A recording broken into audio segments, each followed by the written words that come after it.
Wagner, vamos lá? Pessoal, estamos voltando, hein?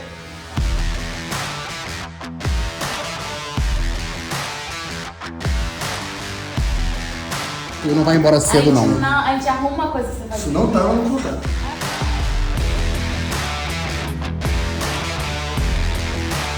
Amo minha profissão, meu Deus.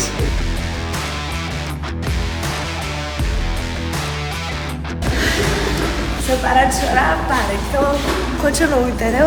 Bora. Oh, não faça isso comigo. Não. 7, 4, 7, 5, 1, primeira. O Nicolas está pronto. Nosso trabalho é feito em cima do livro, né? O livro da Zívia Gasparetto. É um dos livros mais bacanas, mais vendidos, mais falados, etc, etc. E a gente tem a honra de ter hoje aqui junto da gente, nessa reta final, a neta da Zívia, a Vanessa, né?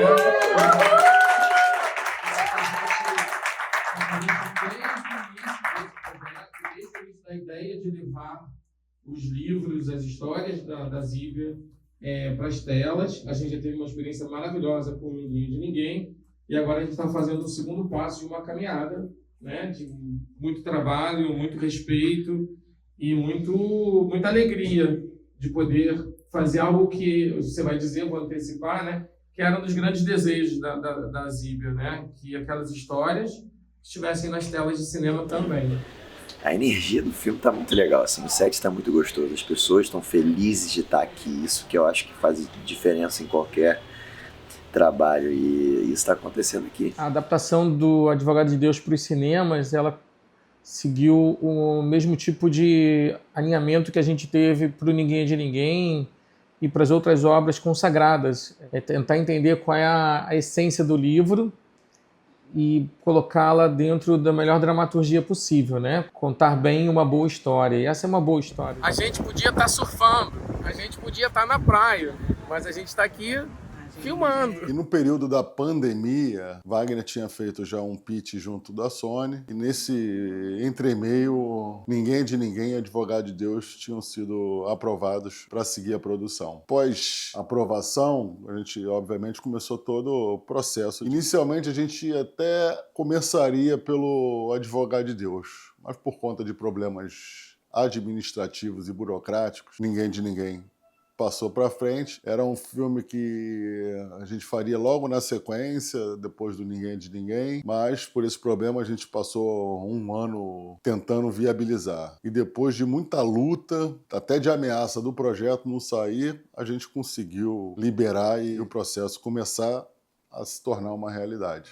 Fazer uma história como essa, que conecta várias dimensões de realidade, é muito interessante, porque nos faz pensar sobre a nossa própria realidade, sobre as nossas relações familiares, relações de afeto, como a gente ultrapassa o tempo através do afeto, do amor, como o amor atravessa o tempo e chega na eternidade. Um aviso mesmo. Essa sensação é o espírito avisando, a gente tem que fazer. Lídia. Corre perigo, todos correm perigo. Então, uma experiência maravilhosa poder fazer uma história que foi psicografada, uma história que fala sobre isso, sobre como as relações atravessam outras vidas. É sempre uma experiência grande de aprendizado e troca. É uma jornada de descoberta, né? É uma jornada de aceitação. Esse cara, ele vai se transformar ao longo do filme em quem ele é de verdade. Né? Então, e como todo processo de autoconhecimento, todo processo de aceitação, ele não é fácil, ele não é uma linha reta, né? Ele vem com um aprendizado que é acompanhado de dor, né? Mas também acompanhado da alegria da superação. Isso vai fazendo com que ele tenha um orgulho da trajetória dele, sabe? Mas o bom é que essa galera é toda isso aqui, ó, sem açúcar. Todo mundo doido. Docinho na boca, sem açúcar. Eu acho que vocês vão amar, eu acho que vocês vão se conectar muito. O filme fala sobre justiça, sobre amor, né, que transcende a vida e o tempo e, enfim, essa linha que a gente está acostumado a seguir. E eu desejo que todo mundo tenha essa experiência que eu tô tendo aqui de estar tão apegado e gostando tanto de fazer isso. A gente tá fazendo com carinho, tá fazendo com amor. E a parte mais emocionante pra mim de fazer esse filme é a questão espiritual. É a questão da gente lembrar diariamente da importância da gente agradecer, da importância das histórias que a gente vive aqui nesse plano terrestre e também da mensagem que o filme dá. Que para mim a grande mensagem do filme é que a gente repete os mesmos erros até a gente decidir não repetir isso e fazer a coisa certa. Nossa, eu tô muito cansada. Eu morri umas 10 vezes. Mas eu tô muito feliz. Danilo!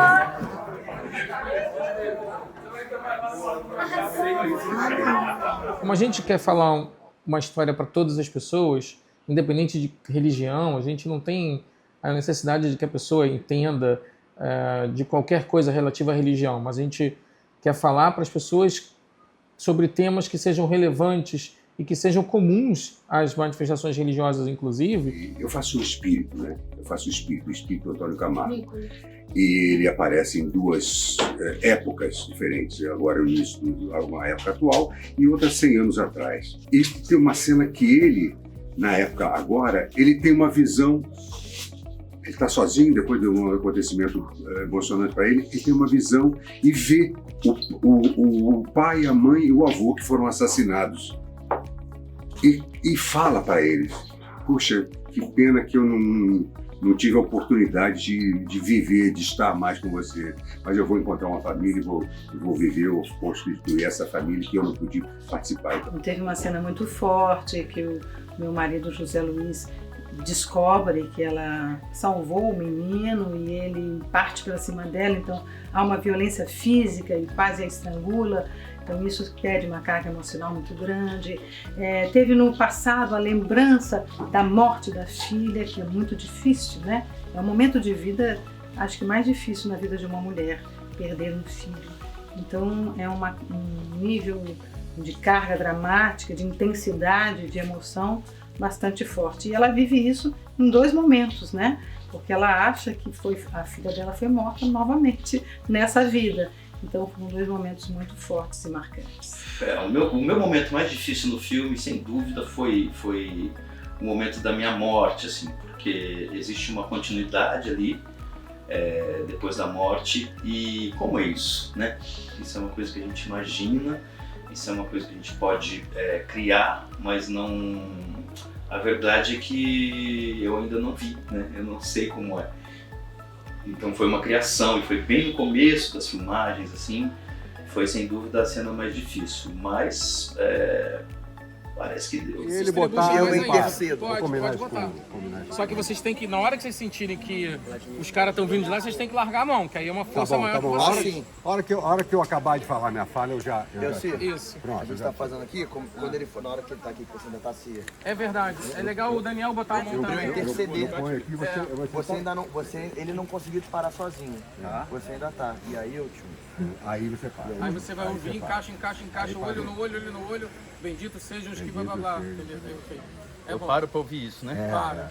Depois que ele botar a mão, aí você para. O momento mais marcante, o mais difícil, eu separo em 2 coisas, porque o mais marcante foi a cena que eu fiz, que eu posso contar aqui, posso dar spoiler? É a cena uma cena final do meu personagem, não vou falar sobre o que foi uma cena muito emocionante de gravar. E essa foi a mais marcante até agora, assim, que me marcou, que mexeu comigo, que mexeu com coisas muito profundas, assim. E a mais difícil a briga, né? No sol de meio-dia, no pier na Barra. A gente demorou, sei lá, umas 4 horas e meia, 5 horas para gravar uma briga. E é assim mesmo, tem que ter cuidado para ficar bem feito, tem que fazer várias vezes. Então eu acho que a cena mais difícil foi a cena da briga no pier. E a cena mais marcante é a última cena do meu personagem, que eu não vou falar o que é, vocês vão ter que assistir. Se vocês já assistiram, vocês sabem exatamente do que eu tô falando. Aí a Lídia vem por onde? Você pode vir por aqui, ó. Agora deu certo. Vem. Você vai cair aqui, ó. 3. Aí você segura o braço dele, aí você vai cair pra cá, cai pra cá. Aqui, né? Inclusive um dos momentos marcantes, assim, pra mim, tinha uma cena que a gente tinha que invadir o escritório do meu filho, eu tinha que agredir ele. Tive que entrar muito focado e determinado para não dar margem e ultrapassar, estourar o tempo e tal. As pessoas gostaram muito da cena Eu acho que de uma certa forma até ajudou essa coisa de estar muito concentrado e tal para acontecer. Você é moleque. Vai, detetive agora? É isso? Vai, uma de detetive, tá achando que vai fazer o quê? Vai, hein? Tá achando que vai fazer o quê? Isso aqui é. Pelo amor de Deus. Os momentos mais marcantes pra mim foram as cenas de emoção com o Nicolas, porque ele é uma pessoa que se entrega muito e atinge a emoção de forma muito repentina, muito rápida. Então, acompanhar ele foi um desafio, porque o personagem dele sofre essas sensações por conta dos acontecimentos no filme muito rapidamente, tudo atinge ele de forma muito rápida, e por essa conexão que eu tenho com ele, isso me atinge também. Então, acho que as cenas mais difíceis, mas ao mesmo tempo as mais legais, têm sido as de emoção e conexão entre mim e o Nicolas. O momento mais marcante para mim foi, a gente estava filmando num tribunal no centro da cidade num domingo, e atrás do tribunal, ou na frente, tinha um samba, estava rolando um ensaio de samba, um ensaio não, uma roda de samba. E a cena era muito séria, uma cena de um julgamento sério, a cena final do filme, quase. Então, uma cena dramática. E eu estava assistindo os atores filmando e falei, como é que eles podem se concentrar com esse samba rolando lá fora? E fui vendo que o Nicolas, por exemplo, ele era uma cena que ele, cada vez que ele rodava, ficava mais irritado. Ele fazia mais irritado e mais incomodado. Ele começava falando o que mais precisa acontecer aqui nesse tribunal. E eu falei, hoje eu comentei com ele, eu falei, pô, Nicolas, tão legal, você foi se irritando com aquela situação ali, e aquilo eu vi que você foi se preenchendo daquela astral incômodo, desconfortável, e cada vez você fazia mais. Ele falou, nem reparei nada disso. Mas, sem sombra de dúvidas, a cena que mais marcou até agora, acontece uma coisa com o personagem que muda, assim, o percurso da história, sabe? E nessa cena específica eu nunca tinha feito isso, trabalhado como ator e colocado meu corpo a serviço de uma ação dessa forma, assim, sabe? Fazer essa cena, pra mim, vocês vão ver mais pro final do filme, ela traz mais emoção do que normalmente o Rubinho ele faz durante o filme, né? Mais do que ele está durante o filme inteiro. O Rubinho normalmente ele é um cara mais solar, mais engraçado, mais não sei o quê. E aí nessa cena específica ele vai para um outro registro que pra mim foi até agora o momento mais marcante. E Daniel acabou de ter mais um daqueles sonhos reveladores e perturbadores também em alguns momentos. E ele consegue mudar uma situação que quase se repete no presente, porque no passado já tinha acontecido. E aí já é uma das vitórias que o Daniel começa a ter desse aprendizado de não repetir o erro do passado. Nosso filme é um filme sobre não se repetir o ciclo do erro. E acho que isso é muito bonito. É um filme sobre a aceitação de si mesmo, sobre você não repetir o ciclo do erro e sobre como o amor pode te ajudar ao longo da sua vida.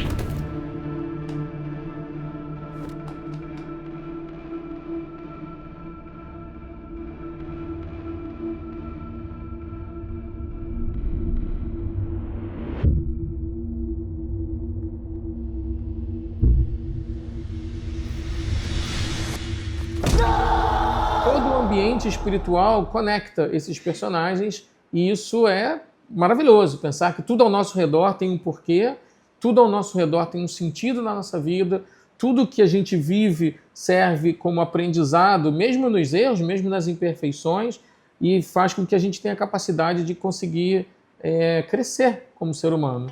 Então, você poder contar histórias com seus amigos fica tudo mais fácil. Segundo, porque é uma equipe maravilhosa, assim, muito tranquila de trabalhar. Uma das equipes mais tranquilas que eu já trabalhei. Hoje a gripe me pegou.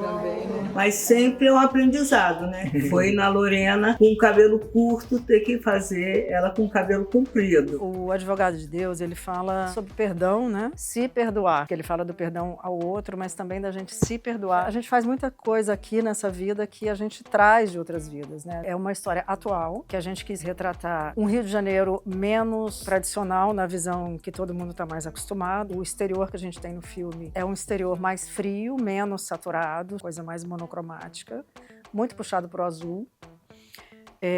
Filmamos também em castelos, mais a parte dos sonhos. Então, no Advogado, a gente tem uma fotografia mais realista, porque o filme se passa nos dias atuais. E na parte dos sonhos, a gente contrastou mais e a gente aplicou um efeito, que é como se a imagem ondulasse assim, um pouquinho, que são todos os sonhos, a gente colocou isso. Assim.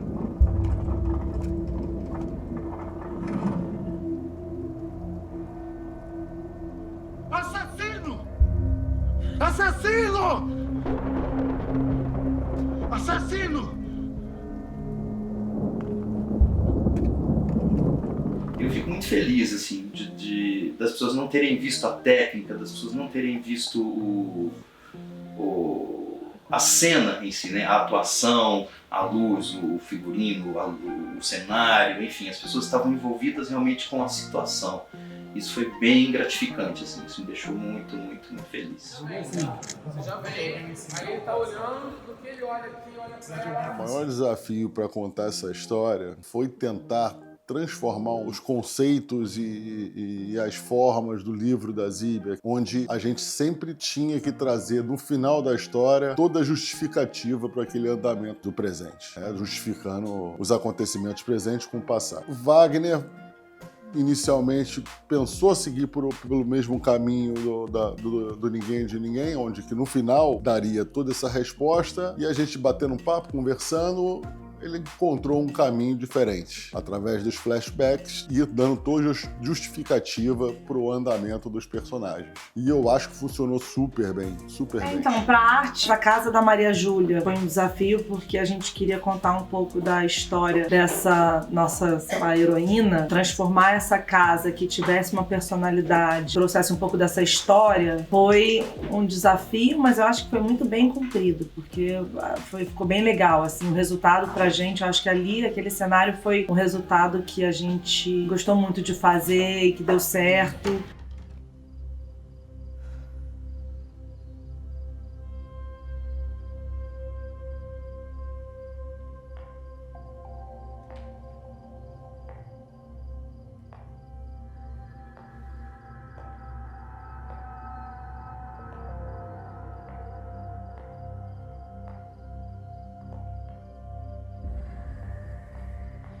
Comprei no antiquário, no centro da cidade. Parece você, né? Impressionante. Sobre os desafios, tivemos alguns, porque é um filme que tem duas épocas, tem a época atual e tem o passado. A gente optou por não usar postiços e usar os bigodes, as transformações através da própria barba dos atores. O Danilo Mesquita, por exemplo, a gente escolheu deixar a barba dele crescer, e na cena desses últimos 2 dias, né, que é o ideal, porque fica mais natural, o Henry Panocelli, a gente pigmentou o cabelo dele, ele tem a cabeça totalmente branca, a barba totalmente branca, naturalmente, e aí a gente achar esse lugar da pigmentação que ficasse crível. O que eles estão fazendo, gente? Olha que ruindade. E a Joana, ela vem toda docinha, assim, ela vem toda doce, toda amorosa, toda não sei o quê. É uma estratégia, e ela vai pra destruindo conseguir. a gente. É uma estratégia. Olha que vontade. Chegou minha hora. O que foi? Uma garrafada nos olhos? Pode ter sido tanta coisa junto. A relação com o Wagner, essa troca diária, ela começou desde antes das filmagens, né? No primeiro, eu lembro que a primeira vez que a gente sentou pra conversar, que a gente se olhou, bateu de cara assim. E o Wagner é um cara extremamente generoso. Você consegue ter uma troca, ele te escuta. É um prazer filmar com ele. E tudo é muito também devido ao astral, ao prazer e à competência do Wagner Assis, né? Então, esse astral que ele estabelece no set é maravilhoso. Inclusive, um dos momentos marcantes assim para mim, todo dia a gente começa o dia em oração, em comunhão, e o cinema é uma arte coletiva, né? Se tá todo mundo no mesmo diapasão, a coisa tende a fluir bem. A gente começa, eu acho muito legal dele, ele começa sempre as nossas diárias, né, com uma afirmação diária, nem chega a ser uma oração, é uma afirmação, uma mentalização. Que a gente possa agradecer pela nossa vida, pela oportunidade de estar aqui. Que a gente possa, olha que a gente está num lugar bacana, não deixa de ser energeticamente poderoso estar aqui, tendo 4 minutos do oceano. Como a gente ontem estava saudando as forças do sol, a gente hoje pode saudar as forças da água, né? Coisa sagrada. No início do dia, um momento de abertura e de união das mentes e corações. Isso é fundamental, porque nos coloca em sintonia com uma energia positiva e boa. Quando as pessoas saem do set, vão para suas casas, enfim, até retornar no dia seguinte, seja uma jornada tranquila, serena. Ele preza pela serenidade, ele preza para que todo mundo esteja feliz ali naquele lugar, né? Como ele mesmo diz, ninguém vem obrigado, todo mundo veio porque queria estar aqui. Isso é uma verdade. Quando eu fui convidada para fazer esse filme, eu já conhecia um pouco do trabalho do Wagner de Assis, o diretor e roteirista, mas eu não conheci ele muito a fundo.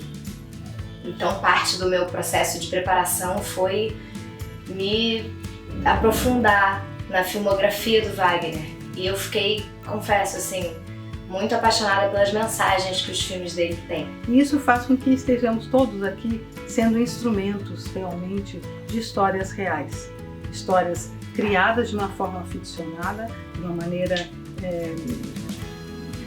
criativa, né, para se contar a história desses personagens, mas são todos inspirados em vivências, em histórias reais, pessoas que existiram, pessoas que sentiram essas dores, que foram tocadas por essas emoções, que saíram transformadas pela consciência do que significa estar vivo. A gente vai colocar agora o espírito dela para conversar com o espírito do avô.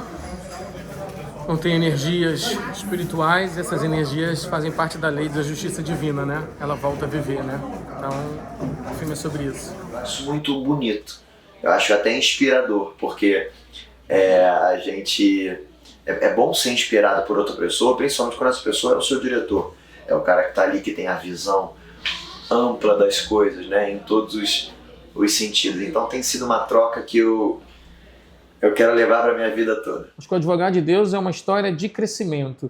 É uma história de recobrar erros do passado e vencer a si mesmo e vencer as questões que se interpõem na nossa vida. Acreditando sobre esse novo paradigma que nós temos muitas possibilidades do mundo invisível e esse mundo invisível é cada vez mais presente. Acreditando que o passado está presente e que a gente pode recobrar os nossos erros, consertar o que está de errado e ser feliz, quem sabe. E por ser a verdade, eles nos dão uma oportunidade que é única. A oportunidade da gente conseguir cumprir o que a nossa justiça tem de mais bonito. E o que a nossa justiça tem de mais bonito? Não deixar que o futuro carregue as nossas injustiças. A gente não pode repetir o ciclo do erro.